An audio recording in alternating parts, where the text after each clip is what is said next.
All right, welcome back, all you YouTube preppers.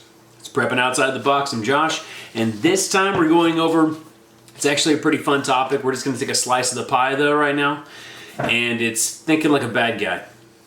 And the whole gist of it is we're going over this and trying to keep in the back of your mind, think about, when bugging out or appearance and things like that, you're thinking like the bad guy. So how would you rob or kill yourself? Or your friends and family, your motorcade, your movement, whatever you want to say, your team. How would you stop them, harass them, rob them, kill them? So we'll start off with a little bit easier part of the travel precautions, right? So the first thing we've got to think about is how long has this SHTF, whatever it is, been going on? Did it just happen? Is there still a lot of unrest and chaos and not really any understanding what's going on through most of the community? Has it been a month in? Has it been 2 months in? You just ran out of food. Maybe you didn't have as much as you thought, or you're helping people out. So think about the timeline in it. If it's been a while and it's been going on for, let's say, a month, you've given, let's say, opportunists time to establish their little choke points. They're little toll roads, as you say. They're areas that's going to disrupt you on bugging out, getting your team, your family, your friends, you guys getting out. So pay attention to the timeline, because obviously, and I hate saying it all the time, the situation does dictate. If it's early on or if it's later in your little timeline for this SHF or SHTF situation, timeline matters. It will change, for one, hopefully your thought process, because you have to be thinking more unorganized if it's earlier on as a bad guy. Unless they've been waiting on this for about ever and they're just trying to capitalize on it. I know looters are capitalizing on situations, but they're not exactly the bad guys I'm talking about. All right, so you're on your trip. Let's say you're in a motorcade. Or you're on foot, but you've got to think about things ahead of time. So when you're driving down the road, you're not driving 5 feet in front of you, right? You're driving as far as you can see down the road and in increments towards you, right? So you know there's a turn coming up. Maybe it's around a huge hill or anything like that. If I was a bad guy, and let's say I do not care for life, I just need gear, people will bug out. People will leave with supplies that I want, right?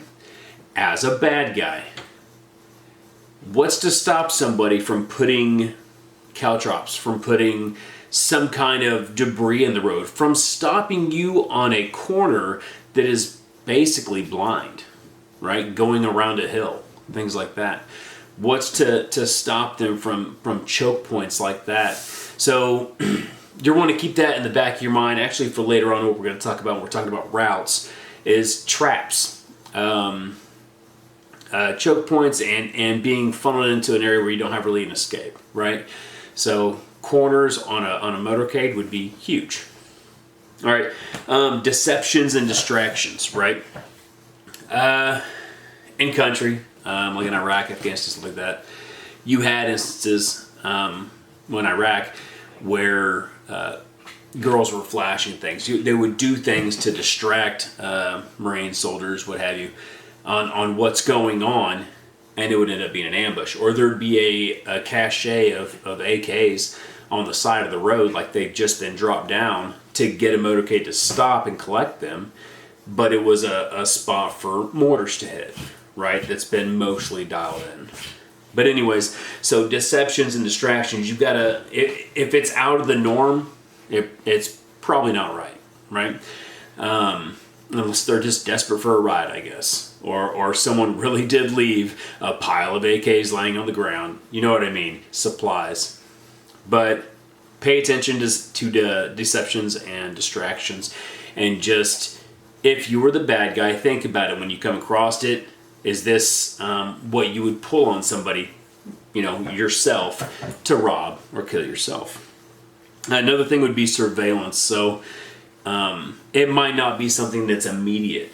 Maybe they're still some sort of communication to the guys that it's been a couple months in and they're really trying to trap people and get stuff, and they're watching your motorcade, watching your group, counting. They're doing things that are getting intel for somebody further down the road, maybe at a choke point, maybe at some area where they can ambush you or whatever it is. So pay attention to people paying attention to you.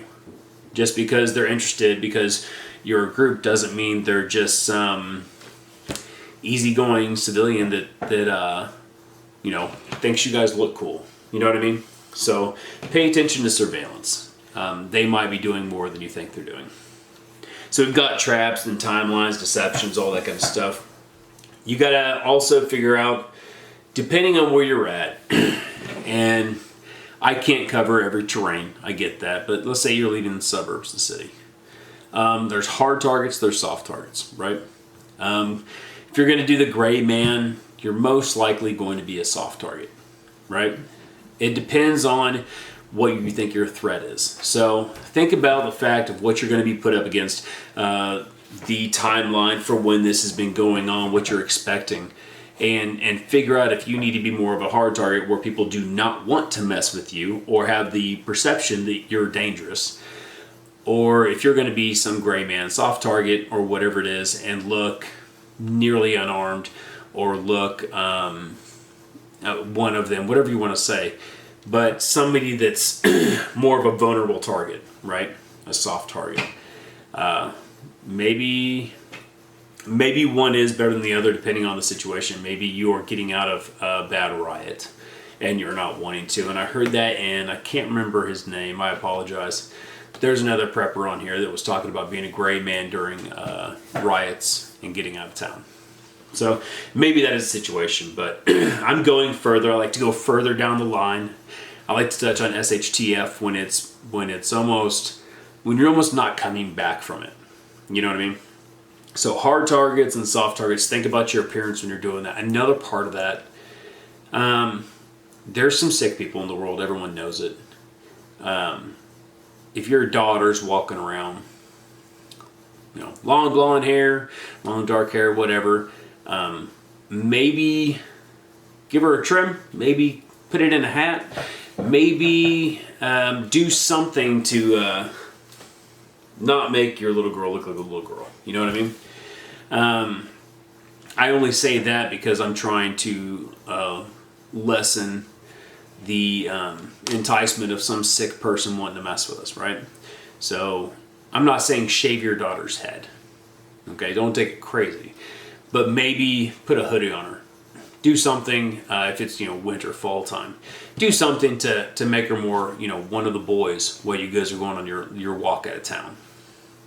So appearances, hard targets, soft targets, make sure your kids are safe, things like that. Basically the whole thing we're doing, we're going to wrap up with this, is you're wargaming it. If you don't know what wargaming it is, it's basically... it's military or law enforcement, whatever. You're taking situations and you're going through scenarios and things like that. You're trying to game the game, basically, so you have the upper hand in the end. Well, if I did this and this could happen. So now I'll do this and I'll add this so we can eliminate this outcome and things like that. So you're going to war game it all. You're going to war game not just maybe your appearances and things like that, but maybe your routes to your bug out location. A lot of people have them, but do you have multiple routes to it? Do you have on foot, mobile routes to your bug out location? And if you do, have you ever walked them? Have you ever driven 2 or 3 routes to get to where you've got to go? So if while you're on your way out of town you get stopped, you're not trying to reroute yourself right then and there. You know what I mean? So gaming the game, war gaming, and all that kind of stuff, it's going to go into, right now, you guys figuring out how to get to your bug out location so you guys are safe. I highly recommend, and I've done it, if you know where you want to end up, right? At least your first place or whatever it is. I don't know what your guys' plans are. Have 2 or 3 routes to go there. Have a way, have a back road, have a fast road, whatever you want to do, but have more than one way to get there. And have a way on foot to get there. There's ponds, there's lakes, there's creeks, there's woods. There's so many things around there, especially in the Midwest. I'm not going to just sit there and be like, it's that way, straight line. You know what I mean? I'm going to plan it out a little bit more. So for one, it's safe for my kids because my physical ability is going to be different than theirs. For the wives, for the gear, for all that stuff. So game the game on your routes and have alternate routes. Another one would be your bug out location. Maybe you need to have a secondary or tertiary bug out location.